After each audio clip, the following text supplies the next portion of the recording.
আইসিসির একটি আইন পাশ হয়েছে যেখানে আপনার ওই নিরাপত্তা পরিষদের চীন আর ভারত ভেটো দিলেও লাভ হবে না, তারা তদন্ত করবে এবং বিচার করবে মায়ানমারের মানুষকে। কারা করছে মাননীয় স্পিকার? এটা কিন্তু কোনো আঞ্চলিক সংস্থা না, আইসিসি ইন্টারন্যাশনাল ক্রাইম কোর্ট। মাননীয় স্পিকার খেয়াল করুন, আমার সরকারি দলের মন্ত্রী বলে গেলেন যে ওই আপনার আগুন লাগলে কে থামাবে, কে কি করবে, পাশের বাড়ির নিজের ঘর গোছানোর কথা বললেন। আমার কথা হচ্ছে, আগুন লাগলে কি আপনি পাশের বাড়ির লোককে ডাকবেন না ফায়ার সার্ভিসকে ডাকবেন? ফায়ার সার্ভিস কারা? কারা ফায়ার সার্ভিস? ফায়ার সার্ভিস হচ্ছে আন্তর্জাতিক পক্ষ, যারা এসে এই আগুনকে নিভাবে। পাশের বাড়ির লোকজন এক বালতি পানি ঢালতে পারবে, আর ফায়ার সার্ভিস পুরো এক ট্যাঙ্ক পানি ঢেলে সেই আগুন নিভাবে। মাননীয় স্পিকার খেয়াল করুন, মাননীয় স্পিকার, তারা 40 বছরে আঞ্চলিক শক্তিগুলো দিয়ে কি করেছেন সেটা কিন্তু কোনো ব্যাখ্যা দিতে পারেনি। তারা সার্কের কথা বলছেন, আসিয়ান বলে আবার রাশিয়াও বলে দিচ্ছেন, আমরাই বুঝতে পারছি না। মাননীয় স্পিকার, এই দেশগুলো দিয়ে তারা কিন্তু পরিকল্পিত করে উপায় আমাদেরকে দেখিয়ে দিতে পারেননি, যেই পরিকল্পিত উপায়ে এই রোহিঙ্গা সংকটটা চিরতরে আমরা একটা সমাধানের জায়গায় নিয়ে আসতে পারবো, সেই সমাধানটা আমরা দেখিয়ে দিয়ে যাচ্ছি কিভাবে করতে হবে। মাননীয় স্পিকার, খেয়াল করুন, মাননীয় স্পিকার দেখুন, 2017-18 সালের সময় যখন আমাদের সরকারের সাথে মিয়ানমার বলে যে আমরা আপনাদের থেকে চুক্তি করব, আপনাদের থেকে আমাদের রোহিঙ্গাকে নিয়ে যাব, কখন বলেছে মাননীয় স্পিকার?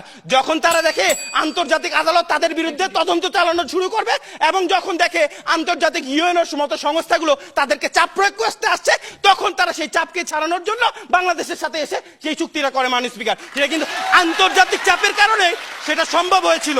মাননীয় স্পিকার খেয়াল করুন, আজকে আমাদের মাননীয় পররাষ্ট্রমন্ত্রীর কথা বলছেন, আজকে আমাদের মাননীয় পররাষ্ট্র প্রতিমন্ত্রী বলেছেন মিয়ানমারের রোহিঙ্গাদের নিরাপদ ও মর্যাদাপূর্ণ প্রত্যাবাসন তাদের মৌলিক অধিকার এবং তাদের স্বাধীনতা নিশ্চিত করাটা আন্তর্জাতিক সম্প্রদায়ের সম্মিলিত দায়িত্ব। এরপরেও আমরা বিরোধী দলে দাঁড়িয়ে সরকার দলের কথা বলে দিয়ে যাচ্ছি। তারপরও যদি আপনারা আমাদের বিরোধিতা করেন, তাহলে আমাদের এই ছায়া সংসদ থেকে নীরবে বের হয়ে যাওয়া ছাড়া আর গতি থাকবে না। তাই মাননীয় স্পিকার, আপনার কাছে আমার হাত জোড় অনুরোধ থাকবে, আজকের এই প্রস্তাবটি যেন কোনো মতে এই সংসদ গৃহীত না হয়, তাহলে এই হাজার হাজার লক্ষ লক্ষ রোহিঙ্গার দাবি আজকে পূর্ণ হবে। মাননীয় স্পিকার, ধন্যবাদ। মাননীয় স্পিকার, ধন্যবাদ সবাইকে। ধন্যবাদ জানাচ্ছি বিরোধী দলকে, বিরোধী দলের নেতাকে তার বক্তব্যের জন্য। এই পর্যায়ে আমি আহ্বান করছি ওয়াইন্ড আপ সেশনের সর্বশেষ বক্তব্য প্রদান করার জন্য মাননীয় সংসদ নেতা তথা প্রধানমন্ত্রীকে তার পুনরায় বক্তব্য উপস্থাপনের জন্য। ধন্যবাদ মাননীয় স্পিকার। মাননীয় স্পিকার, খুবই দুঃখ ভরাক্রান্ত মনে বলতে হয়, তালির জোরে আজকে জোরজার মুল্লুক তার এখানে চালিয়ে দিয়ে দেখিয়ে গেলেন মাননীয় স্পিকার।